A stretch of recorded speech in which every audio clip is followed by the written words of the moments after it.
스포츠 소식 알아보는 시간입니다. 다음 달 열리는 아시안컵에 나설 축구대표팀 23명의 명단이 어제 발표됐습니다. 출전 진용을 갖춘 벤투호, 59년 만에 아시안컵 정상 탈환을 위해서 본격 담금질에 나섰습니다. 스포츠부 양시창 기자 자세한 이야기 함께 나눠보도록 하겠습니다. 안녕하십니까? 네, 안녕하십니까? 네, 저희가 어제 이 시간쯤에 약 30분 뒤에 발표가 된다, 이 명단이 발표된다 얘기했는데 네네. 안 나왔어요. 2시에 안 나오고 3시쯤 됐죠. 네, 이유가 그렇습니다. 있었을 텐데요. 예. 말씀하신 대로 벤투 감독의 아시안컵 엔트리 발표가 어제 오후 2시로 예정이 돼 있었는데 갑자기 시간이 3시 반 정도로 미뤄졌습니다. 주세종 선수가 원인이었는데요. 앞서 23세 이하 대표팀과 연습 경기 도중에 왼쪽 허벅지를 다쳤는데 명단에 포함시킬지 병원 진단을 기다리기 위해서였습니다. 결국 허벅지는 다쳤지만 최종 명단에는 포함이 됐고요. 조금 전 또 확인된 내용인데요. 결과가 미세한 근육 염좌라고 예. 합니다. 그래서 걱정했던 햄스트링 부상은 아닌 것으로 금방 확인이 낫겠네요. 됐습니다. 예. 그래서 벤투 감독은 만일 주세종이 회복하지 못한다면 예비 명단에 있는 이진현을 대신 투입하겠다고 발표했습니다. 네, 그럼 본격적으로 누가 들어갔는지 23명의 명단을 좀 살펴볼까요? 깜짝 발탁은 없었다 이렇게 볼 수 있죠? 네, 그렇습니다. 깜짝 놀랄 만한 발탁은 없었습니다. 경쟁이 치열했던 공격진에 나상호가 포함된 정도가 그나마 눈에 띄는 부분이고요. 이것도 사실 최근에 벤투 감독이 나상호를 굉장히 중용해 왔었기 때문에 충분히 예상 가능한 범위였다고 보시면 되겠습니다. 전체 명단을 보면서 말씀을 드리도록 하겠습니다. 최전방 공격수로는요. 황의조와 함께 지동원이 선발이 됐습니다. 네. 석현준과의 경쟁에서 지동원이 승리한 것인데요. 황의조와 석현준이 전방에서 본인이 직접 해결하는 유형이라면 지동원은 다른 선수들에게 공간을 내준다든지 이런 다른 선수들과 연계 플레이가 가능하다는 장점이 있습니다. 그 점을 벤투 감독도 높게 사지 않았나 싶습니다. 벤투 감독의 이야기를 직접 들어보시겠습니다. Características diferentes do Idzo, creio que são os dois jogadores que melhor se adaptam à nossa forma de jogar. Voltou a competir e por isso a convocatória de Zidane.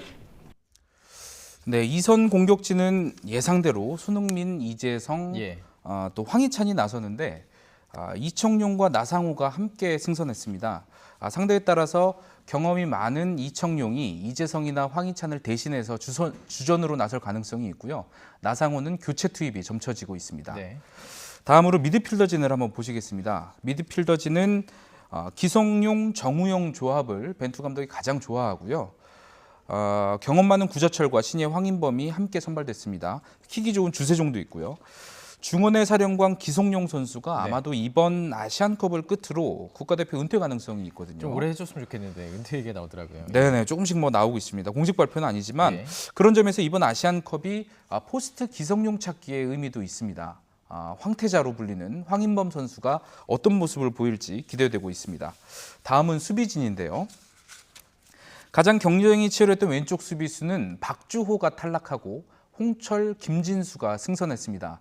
제가 우선은 홍철 선수를 주전으로 넣었는데 이후 상황에 따라 김진수가 주전을 꿰찰 수도 있습니다. 그만큼 공수에서 능력이 출중하다고 평가받습니다. 중앙은 역시 김영권, 김민재 조합이 나서고 오른쪽도 무리 없이 이용이 선발 출전할 전망입니다. 권경원과 정승현이 중앙 수비의 백업으로 또 김문하는 이용의 백업으로 보시면 되겠습니다. 골키퍼는 김승규와 조현우의 싸움이죠. 주전 싸움이 벌일 것으로 예상되고 있습니다. 김진수 선발에 대한 벤투 감독의 언급을 한번 들어보시겠습니다. Para o Ju, e é obviamente jogador que nós também já conhecíamos, porque já o tínhamos observado no momento em que chegámos e antes de chegarmos. 김진수를 뽑은 이유가 지금 나오고 있네요. 김진수 선수는 그 부상 때문에 좀 아픈 기억이 있습니다. 그걸 좀 극복을 했으면 좋겠습니다. 예, 이번에 잘해주기를 바라겠습니다. 자, 최종 명단이 나왔으니까요. 이제 좀 아시안컵에 대해서 좀 얘기를 해봐야 될 텐데 우리가 네네. 지금 C그룹에 포함이 됐습니다. 네, 그렇습니다. 지금 표에서 나오실 텐데요. 표에서 보시는 것처럼 한국은 중국과 키르기스스탄, 필리핀과 함께 C조에 속해 있습니다. 네. 필리핀과 1차전을 치르고요. 그 나흘 혹은 닷새 간격으로 키르기스스탄, 중국과 2차전, 3차전을 치른 뒤에 토너먼트를 진행합니다. 총 6개 조가 있거든요. 개최국 아랍에미리트와 지난 대회 우승국 호주가 시드 배정을 받았고요. 한국과 이란, 일본, 사우디도 시드 배정국입니다. 이 시드 배정국들은 전부 우승을 노리는 강팀들이죠. 네. 다행인 거는요. 대진 운이 상당히 좋다는 겁니다. 제가 각조 시드 배정국이 조 1위로 16강에 오른다는 전제로 대진표를 짜봤는데 네. 이란과 중국, 또 호주와 일본, 예. 한국과 사우디, 또 아랍에미리트와 우즈베키스탄이 8강에서 격돌할 가능성이 큽니다. 그렇군요. 강력한 우승 후보인 이란, 호주, 일본을 모두 결승까지 피할 수 있는 지금 대진이라고 볼 수 있습니다. 예. 이 나라들이 혹시라도 우승을 위해서 일부러 조 2위로 진출하는 전략을 짤 수도 있거든요. 네네. 제가 그 경우의 수를 따져봤는데 오히려 16강에서 일본과 맞붙든지 뭐 이런 식으로 더 안 좋아지기 때문에 예, 예. 우승을 노리는 나라들은 모두 조 1위 진출 전략을 짤 것으로 보입니다. 예. 뭐 이래저래 한국 입장에서는 좋다고 볼 수 있습니다. 자, 물론 이제 가정을 전제로 한 뭐 내용이었습니다. 대진표를 보니까요. 그런데 뭐 이번에는 좀 우승을 노려볼 만하다 이런 생각이 좀 드는데요. 네, 그렇습니다. 사실 우리나라가 아시아의 호랑이다라는 별명이 있지만 정작 아시안컵과는 인연을 맺지 못했습니다. 네. 1959년과 1960년 영거푸 우승을 따낸 뒤에 이후 16번 대회 동안 바로 지난 대회까지 포함해서 준우승만 4차례 차지했고요. 예. 3위로 대회를 마친 것도 4번입니다. 반면 라이벌 일본은 우승만 4번을 차지했고요. 이란과 사우디도 각각 3번씩 우승했습니다. 이번에 59년 만에 우승 도전인데요. 대진운도 좋고 또 대표팀 선수들도 각 소속팀에서 최근 활약상이 굉장히 좋지 않습니까? 네네.